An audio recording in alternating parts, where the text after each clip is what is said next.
చెప్పు జాను, నువ్వు నన్ను నమ్మట్లేదా? నమ్మకం లేకపోతే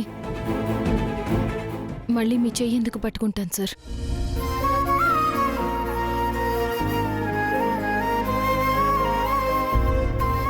ఇంత దూరం ఎందుకు తీసుకొస్తాను?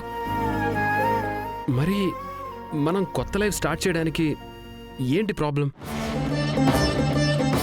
ఎందుకు ఆలోచిస్తున్నావు?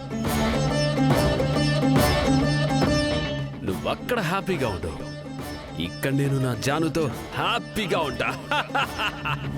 జాను నేను చూడు జాను, నేనెవ్వరినీ ఏమార్చట్లేదు. నాలోని మార్పు నిజం. నేనిది ఈ దేవుడి సమక్షంలో మనస్ఫూర్తిగా చెప్తున్నాను.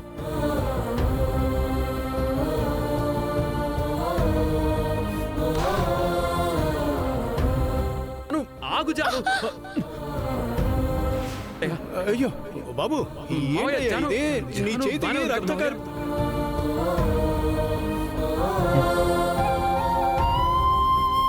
అది నాకు తెలుసు సార్, కానీ మీలో ఈ మార్పు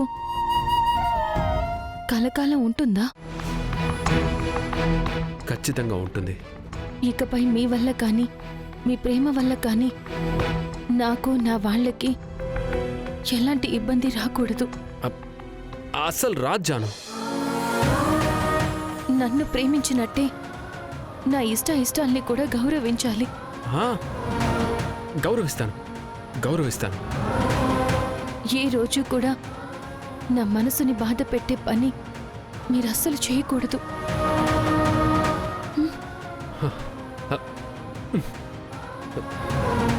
లేదు జాను, నేను చెయ్యను కాక చేయను.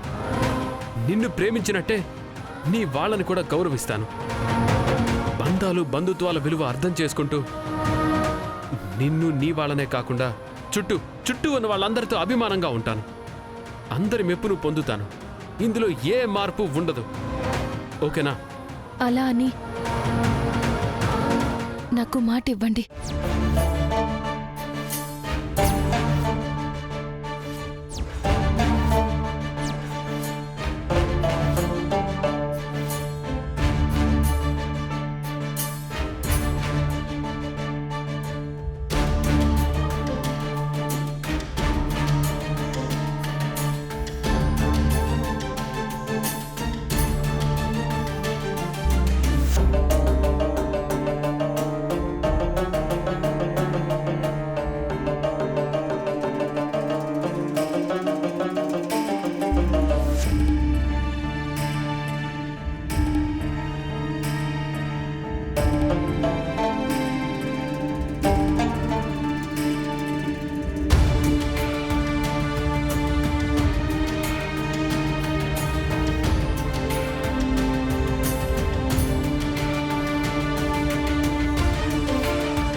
మనల్ని మోస్తున్న భూమిలా స్థిరంగా సహనంగా ఉంటాను జాను.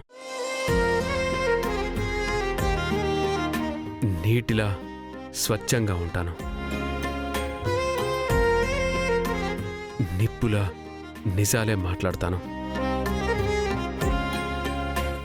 నింగిలా నీకు గొడుగై ఉంటూనే ప్రాణవాయువునై బంధాలకు అనుబంధాలకు ఊపిరిపోస్తానని ఈ పంచభూతాల సాక్షిగా నీకు ప్రమాణం చేస్తున్నాను.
ఏమండి ఫోన్ వస్తోంది.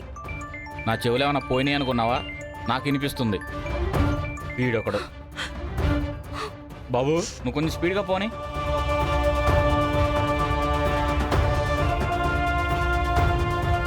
బాబు ఈ లెఫ్ట్ తీసుకో అమ్మా, లెఫ్ట్.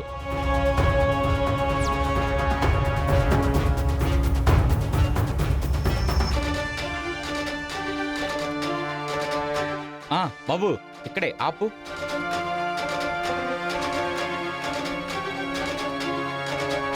ఇదిగో బాబు, ఒక 10 minutes వెయిట్ చేయి, నన్ను స్టేషన్ దగ్గర డ్రాప్ చేద్దావు గాని. అలాగే. దిగు. అమ్మా గీత, నాన్న ఏంటమ్మా ఏమైంది? పంతులు గారు,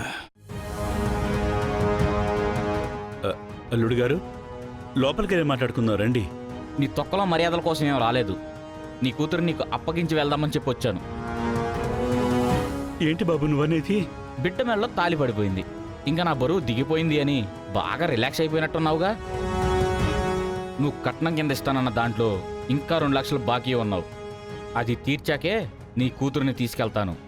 అప్పటిదాకా తన దారి తనది, నా దారి నాది. అయ్యో అంత పని చేయకండి బాబు. నీకు రావాల్సింది ఎలాగోలా నీకు ముట్ట చెప్తాను. నాకు 15 రోజులు టైం ఇవ్వు బాబు. 2 ఏళ్ల నుంచి ఇదే చెప్తున్నావు. నా సహనానికి కూడా ఒక హద్దు ఉంటుంది కదా. పదా. బాబు ఆ పెద్దాయన అంతగా బ్రతిమలాడుతున్నాడు కదా. నీకు సంబంధం లేని విషయం, నువ్వు పోనీ. ఆ, బాబు నీ కాళ్ళు పట్టుకుంటాను. ఒక్కగానొక్క బిడ్డని ఎంతో గారాభంగా గుండెల్లో పెట్టి పెంచుకున్నాం బాబు. నువ్విప్పుడు ఇలా చేస్తే దాని కన్నీళ్లు చూసి నేను ఎలా తట్టుకోవాలి బాబు? అదంతా పెళ్లి చేసే ముందు ఆలోచించాలి. అయినా 2 లక్షలు ఇవ్వలేనోడివి పెళ్ళెందుకు చేసావు? ఇదంతా అవదలే గాని పద పద. బాబు బాబు. బాబు